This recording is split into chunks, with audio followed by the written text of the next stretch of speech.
네, 일론 머스크가 트럼프하고 손잡았다는데 도대체 이게 어떻게 되는 건가요? 테슬라에는 어떤 일이 생길까요? 그리고 우리 전기차는 공포증이 확산되고 있는데 이 와중에 테슬라 또 우리 전기차 기업들 어떻게 되고 있을까요? 강정수 박사님 모시고 이 얘기 좀 나눠보겠습니다. 어서 오세요. 안녕하세요. 네. 일단은 우리 그 전기차 공포증이 우리 한국 얘기죠. 그러니까 뭐 네. 글로벌한 건 아니고 지금 굉장히 심한 것 같아요. 그 인천 청라지구 화재 사건이 트리거가 됐는데 제가 보니까 그 전에도 조금 그런 마음들이 있으셨던 것 같아요. 국민들이 확 터져 나오는 것 같아요. 어떻게 보고 계세요? 우선은 저는 1차적으로는 정부의 잘못과 정책의 부재, 그 다음에 두 번째는 언론의 잘못이라고 저는 생각하고 있어요. 그래서 우리가 전기차로 왜 가야 되는지는 크게 두 가지에서 얘기할 수가 있습니다. 하나는 여러분 현대 기아차의 실적을 보시면 2023년과 2024년 현재 중간 성적을 보더라도 현대 기아차 창립 이래 가장 좋은 실적을 보이고 있습니다. 그 창립 이래 가장 잘 보이고 있는 실적은 전기차 때문이에요. 그러니까 이미 우리가 긍정하든 부정하든 전 세계는 전기차로 전환을 하고 있어요. 물론 그 트리거는 대단히 정치적인 트리거였어요. 여러분 미세먼지라든지 어떤 지구의 어떤 위기라든지 지구의 온난화라든지 이런 것에 대응하기 위해서 각국 정부에서 내연기관도 하나의 명확한 범인이라고 생각하고 원인이라고 생각하고 내연기관의 아웃 이것을 법제화하기 시작했습니다. 유럽은 2030년에서 물론 2035년으로 연기했고 영국도 2030년에서 35년으로 연기를 했고 유럽은 그렇게 가는 거고요. 미국도 여러분 연방에서는 안 했지만 12개 주에서 법제화를 했어요. 특히 캘리포니아주 같은 경우 대단히 큰 주죠. 여기 같은 경우는 2035년 이후에는 내연기관 판매가 금지되어 있습니다. 그리고 시애틀이 주도인 워싱턴이 2030년이고요. 이렇게 유럽뿐 아니라 미국도 가고 있고 심지어 아시아에서는 태국도 2035년부터는 내연차 판매가 금지예요. 이미 물론 이것들이 또 5년 정도 늦어질 수 있고 근데 이건 뭐냐면 전기차에서 그러니까 내연기관에서 전기차로 가는 것은 정치적 배경에서 이미 결정이 된 거고 산업들이 여기에 맞춰서 속도를 못 내주니까 이것을 좀 연장시켜 주는 것뿐이라는 거예요. 그러니까 한국이 내연기관으로 가든 안 가든 한국은 앞으로 2035년 이후에는 내연기관을 살 수가 없습니다, 여러분. 왜냐하면 내연기관차에는 규모의 경제라는 우리의 법칙이 작동하고 있죠. 100만 대를 생산하다가 갑자기 50만 대를 생산해야 된다면 그렇게 해서 50만 대를 생산하는 게 아니라 50만 대도 생산 못합니다. 그렇죠. 네. 그렇죠. 왜? 그러니까 규모의 경제가 돼줘야 어느 정도 선에 있어. 왜냐하면 고정 비용이 많이 들어가는 산업은 비용이 여기서부터 시작해서 천천히 올라가거든요. 여기에서 이 밑으로 떨어져 버리면 손익분기점 밑으로 떨어져요. 그래서 내연기관은 역사적으로 소멸하는 프로세스를 가고 있다. 그런데 그러면 국민들한테 캠페인을 해줘야 돼요. 지금 유럽에서나 미국에서 설문조사에서 왜 전기차를 사십니까? 1위는 압도적으로 환경을 생각해서예요. 물론 여기 들어가는 에너지도 재생에너지가 돼야 배터리에 충전하는 에너지도 재생에너지가 돼야 친환경적인 것이죠. 여기에 석탄이나 석유나 가스로 만든 에너지를 가지고 배터리를 충전한다. 이거는 궁극적인 친환경은 아닙니다. 하지만 그 과정 속에 지금 에너지 같은 경우도 전환을 하고 있는 거잖아요. 그래서 에너지 산업의 전환과 자동차에서 내연기관에서의 전기차로 전환은 지금 인류가 나아가고 있는 것이고 여기에 맞춰서 시장이 나아가고 있는 거고 요걸 좀 영리하게 읽었던 중국이 먼저 또 치고 나오면서 중국 시장의 재편을 가져가고 있는 거잖아요. 오늘 통계를 보니까 올해 7월 같은 경우에 싱가포르 같은 경우에도 전체 판매량의 39%가 신차의 판매가 전기차예요. 홍콩도 중국 전체는 이제 50% 가까이 됐지만 홍콩 같은 경우도 69%가 되고 있고요. 노르웨이는 말할 것도 없죠. 거긴 90%를 육박하고 있잖아요. 그렇기 때문에 전기차로 가야 돼요. 그런데 가다 보면 모든 기술은 부정적인 효과가 있고 결함이 있습니다. 결함 없는 기술은 없죠. 자동차 처음 나왔을 때 사람들이 다 검은 연기를 뿜어내는 악마라 그랬어요. 왜냐하면 배기가스 이거 줄여주는 저감 장치가 있었겠어요? 그냥 시커먼 연기 뿜어대면서 갔을 거 아니에요. 그 뒤에 사람들이 다 있었다고 생각해 보세요. 모델 T가 나와서 포드 자동차. 네, 포드 자동차의 1907년이죠. 갑자기 뉴욕시가 이 자동차 도시로 바뀌어 버렸어요. 10년 만에. 그랬더니 모든 건물이 시커매졌어요. 매연 때문이죠. 대단히 문제가 있었죠. 이 부분을 해결하려고 노력을 했던 거고 처음에 자동차가 나왔을 땐 깜빡이 등도 없었고 교통신호도 없었고 횡단보도도 없었어요. 이렇게 많이 다닐 거라고 생각 안 했거든요. 근데 사고가 나잖아요. 사람들이 죽어요, 여러분.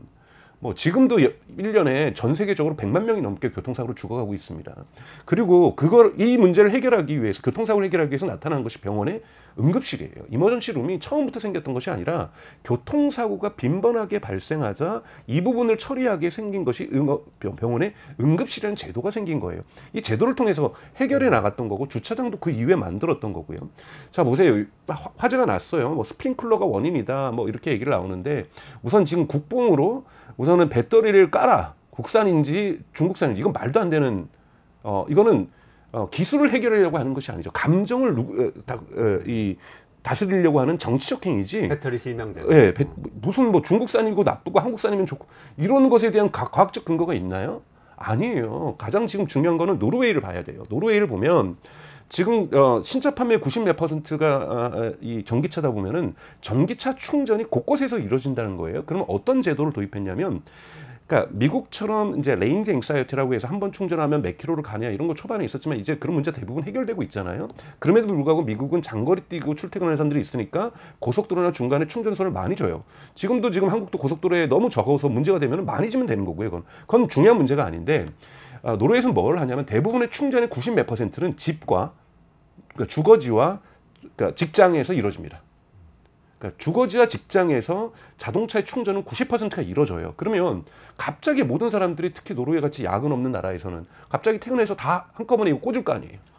그럼 난리 나겠죠. 직장에 출근해서 다 같이 막 수천 대가 다 꽂는다고 생각해 보세요. 전기 소요가 확 몰리겠네요. 문제가 되고 이 컨트롤이 안 되면요, 당연하게 불이 일어날 수 있습니다. 그래서 어떻게 했냐면, 우리 게임이라든지 커머스 이라는 서비스를 운영을 되면 로드 밸런싱이라는 게 있어요. 사실 모든 데는 다 로드 밸런싱이 있죠. 로드 밸런싱이 뭐냐면 트래픽을 분산시켜 주는 겁니다. 요 트래픽은 이쪽 서버로, 이 트래픽은 이쪽 서버로. 그래서 충전에도 로드 밸런싱이 있어요. 로드 밸런싱 기계가 아파트 단지라든지 우리 식으로 뛴다라면 직장이 빌딩에 다 있어가지고 자기가 이거를 꽂을 때 뭘 해야 되냐면, 나 퇴근 시간이 몇인지를 찍어야 되고요. 내가 출근 시간이 몇인지를 찍어야 돼요. 그러면 내일 출근할 아침 7시까지 총 200대를 충전시켜야 되면, 이 건물 내에서, 또는 퇴근할 때까지 총 1000대를 충전시켜야 되면은 어떤 것부터 단계적으로 충전시키고, 그리고 얘를 끊어버리고, 아예 전기를 끊어버립니다. 그리고 그 다음에 얘한테로 가가지고 충전시켜주고, 전기 끊고, 그 다음에 얘한테 가서 충전시켜서 모두가 퇴근할 때, 출근할 때 맞춰가지고 전기가 풀로 충전될 수 있도록 만들어준다는 거예요. 그래서 전기를 중앙에서 제어하면서 충전이 완료된 것은 지금 과충전이 문제인 거잖아요, 원인이. 네. 과충전 자체가 일어나지가 않아요. 그럼 이런 기술을 발전시키면 되는 거고, 제도를 도입하면 되는 거죠. 전기차로의 전환이 명확하다라면 지금 국토부에 저는 문제라고 봐요. 이건 뭐 문재인 정부부터 지금까지도 저는 윤석열 정부의 차이도 없다고 생각하거든요. 가면 지금도 법 개정을 해가지고 뭐 좀 몇 프로인지 정확하게 안 나지만 뭐 전체 주차장이 5% 3% 돼요. 전체 주차장이 90% 100%로 가는 게 맞아요. 100% 왜 언젠가는 갈 건데 왜 소극적으로 합니까? 더욱더 우리가 전기차를 많이 타서 현대기아차가 더욱더 발전되게 하는 것이 여러분들이 진정한 흔히 말하는 애국이에요. 내연기관차 타는 거 환경에도 좋지 않고요. 그리고 이것이 계속될 경우에는 전기차로 전환되면 우리 의식 속에서 빨리 더 클린 에너지, 재생 에너지를 더 많이 만들어야 되겠구나라는 생각이 퍼질 수 있거든요. 한번 생각해 보세요. 서울 도심에서, 부산 도심에서, 광주 도심에서 모든 버스와 차량들이 전기차로 전환됐다고 했을 때 얼마나 도심에 공기가 맑고 소음도, 자동차 소음도 줄어들겠어요.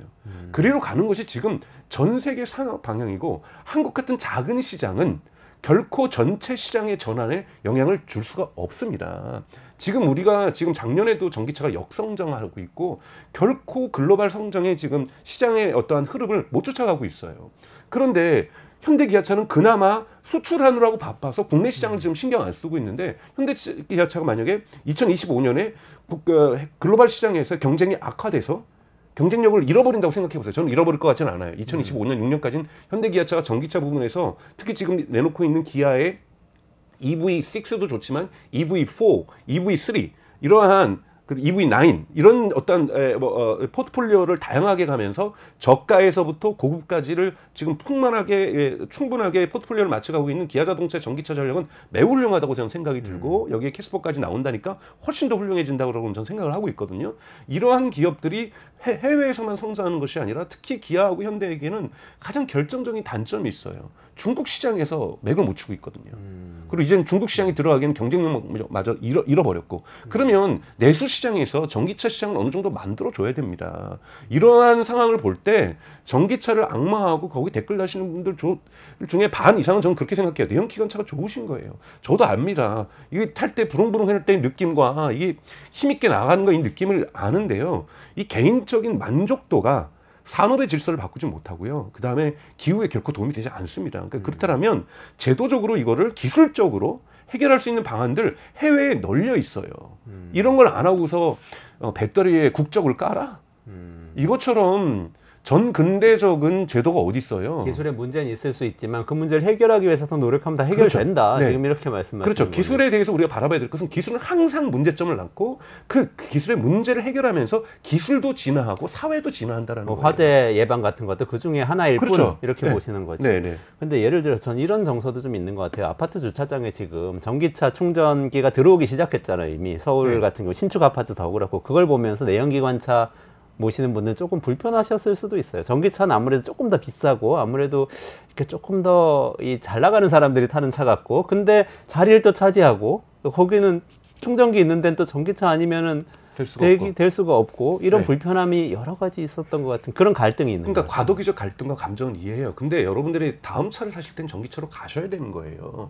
그래서 그러니까 전기차의 가격도 지금 계속해서 하락하고 있는 거잖아요. 그리고 여기서 국가 보조금의 역할도 중요한 거고 그래서 흔히 말하는 프라이스 파리티 그러니까 프라이스를 가격의 내연기관과 전기차의 가격을 결코 차별되지 않게 하는 건 최종 가격에 있어 이러한 정책을 산업 정책을 만들어줘야 되는 거고 요즘 그래서 지금 저가형 전기차를 지금 기아자동차가 만들면서 국내에 먼저 안 풀고 모델은 공개했지만 해외에 먼저 공급하고 있잖아요. 그거는 먼저 여기 왜 시장이 안 되니까 공급을 안 하는 거예요. 이런 반감들이 있으니까. 이러한 EV3라든지 EV4라든지 그러니까 이러한 저렴한 버전들, 캐스퍼의 버전들 물론 이제 캐스퍼는 또 중국 거 배터리 쓰려다가 좀 난리가 났는데 그러니까 이러한 부분들이 확산될 수 있도록 만들어줘야 되는 거고 그리고 아파트 단지에는 충전소 안전하게 할 수 있는 방법은 수도 없이 있습니다. 수도 없이. 이런 건 고민 안 하고 이걸 감정적으로 대응하거나 또는 나는 내연기관차 타는데 위압감을 느낀다? 그렇지 않죠. 내연기관으로 BMW하고